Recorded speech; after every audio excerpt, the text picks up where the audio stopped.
Paano nga ba maging isang heavy equipment operator?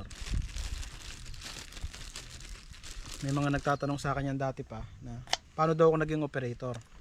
O ngayon i-share ko na sa inyo habang nandito tayo sa camping, habang nagluluto ako. Share ko na sa inyo. Ngayon, kung ikaw isang kabataan na interesado na malaman mga out of school youth. No, kahit naman kahit naman mga nakagraduate ng college, may mga kasama ako na pinili pa rin maging operator. Ngayon, kung interesado ka dyan sa topic natin na yan, habang tayo nagluluto, isasuggest ko sa'yo na tapusin mo tong video na to. At baka sakaling makatulong sa'yo. O hindi man sa'yo, sa mga kakilala mo na interesado sa ganitong trabaho. Uumpisahan natin yan, syempre, sa isang kwento ulit. Na ako mismo, paano ako naging operator? Kasi maraming bagay, maraming paraan kung paano ako magiging operator. Ikukwento ko muna yung naging experience ko para magkaroon kayo ng idea. Year 2008, nakapunta ako ng Saudi sa tulong ng mga tito ko. Ni-request nila ako doon as laborer. Siguro ang edad ko noon 20 to 21 years old noong mga panahon na yon. So wala akong experience, wala akong skill. Ang trabaho ko sa Pilipinas, tricycle driver. So madaling sabi, nakarating ako ng Saudi sa tulong ni Tito Didi at Tito Freddy. Shoutout sa inyong dalawa, naging tatay ko sa Saudi ng mga panahon na yan. Salamat sa lahat ng naituro nyo sa akin. Madaling sabi, doon ako natuto sa kumpanya namin na yon. Nung edad ko na ng taon 2008 hanggang 2010. Hindi ko man natutunan lahat-lahat, pero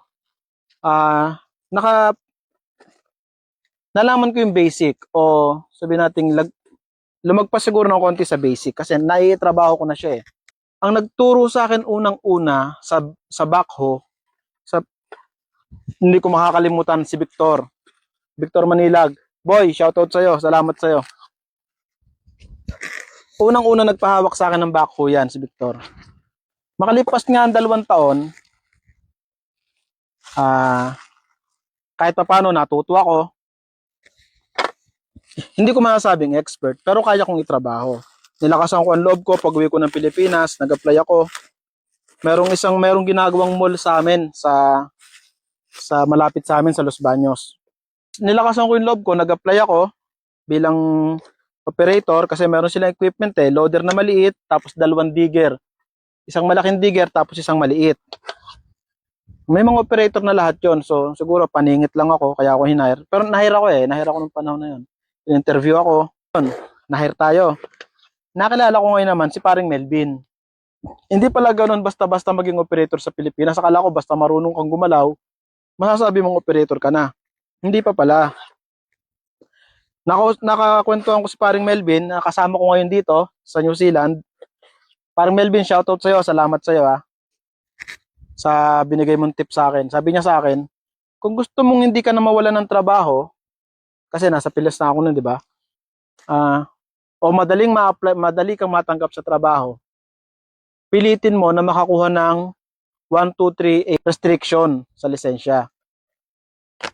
Walang idea kung paano yon. So hanggang sa nagkahiwalay kami ni paring Melvin, lagi siyang nasa isip ko. Sabi ko, kailangan ko talaga yon. Kasi hindi rin ako tumagal doon sa kumpanya na yun eh. Hindi na siya nawala sa isip ko yung pagkuha ng lisensya. Inasikaso ko siya, nagpunta ako ng LTO kasi wala akong idea kung paano yun eh. Punta ako ng LTO, kahit yung kilala ko sa LTO, nagtanong ako, hindi rin niya alam. So hanggang nakausap ko yung hepe, sabi niya sa akin, Utoy, pumunta ka ng PhilAsia. So punta ako ng PhilAsia. Bakit ako nagpunta ng PhilAsia? Kumuha ako ng certificate. Kailangan nila yung certificate na yon para bigyan nila ako 8 sa license ko. Nasikaso ko siya. Siguro 3 days, nakuha ko na. Nakapagpa-8 ako ng lisensya. Pagkakuha ko ng lisensya, so hindi rin ako tumagal doon. Nakilala ko naman doon si paring Jesse Laab. So paring Jesse, shoutout sa'yo. Salamat din sa'yo ha. Isa ka rin sa naging dahilan bakit ako naging tuloy ang maging operator. Kasi ganito, tumawag sa akin si paring Jesse. Sabi niya, pare, baka gusto mo trabaho sa Bukawi, Bulacan, operator, sabi niya. Hindi na ako masyadong umaasa noon eh, pero sinama niya ako. Sa Philippine Arena, diyan kami gumawa. Nakapasok kami sa kay Boss Chody Evangelista. Shoutout din kay Boss Chody kasi diyan na rin kay Boss Chody kasi hindi nauso na rin yung nauso na rin yung NC2. Mahirap na rin makapasok sa mga nirerentahan yung equipment niya. Hindi na rin makapasok basta-basta yung mga operator pag walang NC2. So, ginawa ni Boss Chody, nakuha kami lahat ng walang NC2 kasi ang meron lang nun, dalawa lang yata. So lahat ng walang NC2 pinakuha kami, nakasampu yata kami sabay-sabay. Mas maganda kung may experience ka, may NC2 ka pa, di ba? So, yun lang naman. O, sige, ayun na nga, na nakakuha ko ng NC2 sa tulong ng boss namin, si Boss Chody. Then hanggang sa umalis na rin ako sa company na yon, nakalipat ako doon sa mas maganda. Ang naging sahod ko doon, sa huling-huling pasok ko sa kanila, ang naging sahod ko doon ay 1,200 per day plus overtime sa CJI. Paano ako nakapasok ng CJI? Sa tulong naman ni Sir Jim na kumpare ko na ngayon. Paring Jim, shoutout din sa'yo. Salamat sa'yo ha. Marami rin akong natutulong equipment dahil dyan kay paring Jim na yan. Shoutout sa'yo pare, lagi ka mag-ingat. Tapos, ayun nga. Ibig kong sabihin, nag-umpisa ako, ang sahod ko ay pagkakatanda ko 400. Then, naging 500, naging 600, naging 700, naging 800, hanggang naging sa huling-huli, bago ako umalis, makapunta rito, naging 1,200. So, okay na rin siya. And not bad. Kesa, di ba? Not bad na rin siya. Kumbaga, ang pagiging operator, good source of income din. Siguro kung kahit nakapag-aral ako ng college, so operator pa rin ng bagsak ko. Pinanganak siguro akong maging operator. Kasi mahal ko yung ginagawa ko. Kahit walang sweldo, mag-ooperate ako. Pero hindi tunay.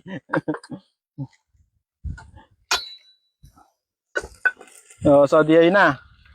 Madaling sabi, naging operator na ako noon kasi natatanggap na ako sa Kaya ko nang sabihin sa sarili ko na operator na talaga ako kasi meron na akong lisensya, meron na ako NC2, meron na ako experience. Kaya ko nang tawagin ang sarili ko bilang isang operator. Naging pathway ko, bakit ako naging operator, kung paano ako naging operator. Kasi ako, ang naging pathway ko, naging labor, tapos nabigyan ng chance na matuto sa equipment. Then, nilakasan ko yung loob ko, nag-apply ako. Nakisama ako sa mga tao sa paligid ko. Na yung kasi hindi naman lahat kaya mong i-please eh. Kahit anong pakisama mo, pag hindi ka gusto ng mga nasa paligid mo, wala. Isang paraan paano. May mga heavy equipment school ngayon na accredited sa TESDA. Pwede kayo maghanap sa internet, sa online, kung saan meron. Pwede kang mag-aral sa TESDA. Dati may bayad, sa alam ko, 25,000 sa isang equipment. Kung bawa, loader, 25,000. Kung backhoe, 25,000 din yun. Noon. Hindi ko alam ngayon. Kasi alam ko ngayon, meron nang binibigay ang pondo ang TESDA para sa mga accredited na heavy equipment school. Popondohan nila yon habang nag-aaral ka, ikaw pa ang merong sweldo, ikaw pang may allowance. Sa alam ko yun ang pagkakaalam ko. Ngayon, sa inyo na yan nasa sa inyo na yan para alamin nyo. Yun ang pwede mong isang maging paraan para maging operator ka. So ayun, yun lang yung kaya kong i-share sa kung paano ka maging operator, kung paano ako naging operator, na baka pwedeng maging paraan mo rin kung paano ka rin, kasi baka gusto mo yung trabaho to eh. So binigyan na kita ng idea kung paano, nasa sa'yo nila kung paano mo gagawin, kung alin doon ang susundin mo. Ngayon, bibigyan kita ng konting tips para kung sakaling kung alin man ang piliin mo sa dalawang yun.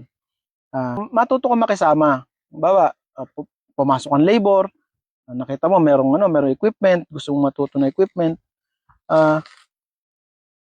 pakisamahan mo yung operator. Wala, hindi naman yun eh.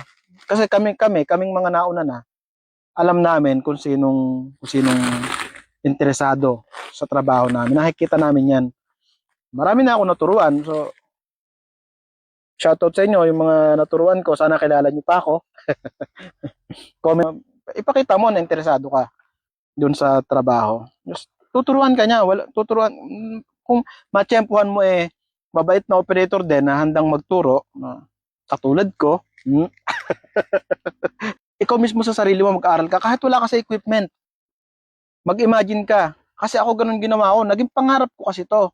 Nung unang beses ko palang makita yung equipment, yung backhoe, tinanim ko na sa isip ko na magiging trabaho kita. Nung nagle-labor ako, nagpapala ako, kahit matutulog na ako, kasi nakita ko siya, ganyan lang pala, nakakaros na ganyan, ihigutin mo lang, aangat siya, galawin mo lang pala to, iikot siya.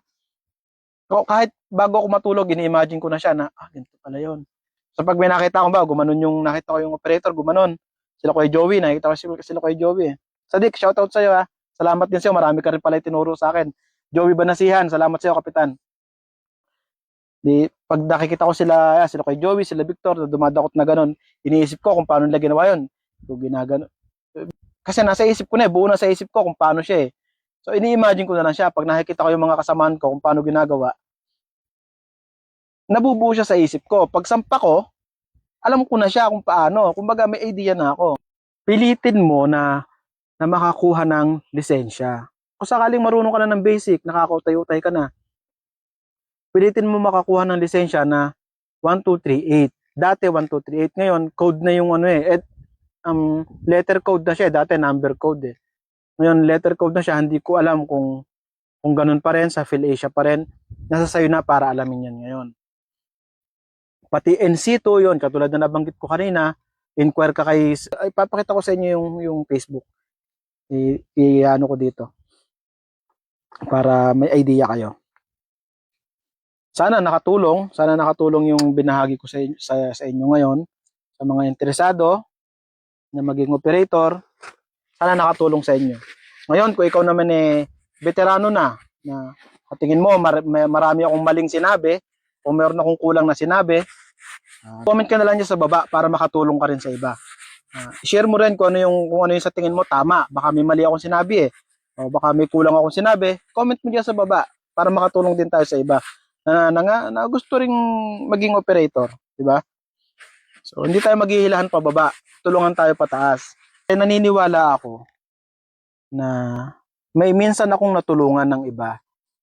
Minsan ako natulungan nila Victor, nila Sir Jim, nila paring Jesse, Tito Didin, Tito Freddy, nila paring Jesse Laab. So ngayon, payback time naman para makatulong naman din tayo sa iba.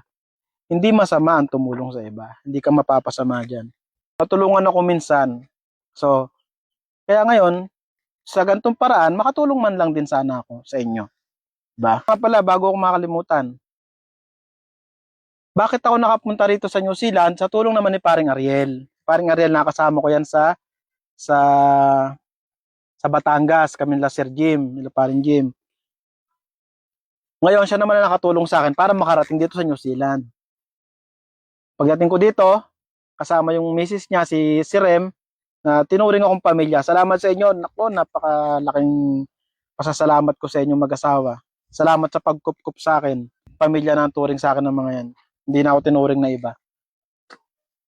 Salamat sa inyo, pare. Dito na natin tatapusin yung ating kwentuhan tungkol dyan sa pag-ooperate, kung paano magiging operator. Pinagpala tayo para maging pagpapala sa iba. Lagi natin pipiliin maging mabuting tao, gumawa ng tama, at lagi tayong magdasal.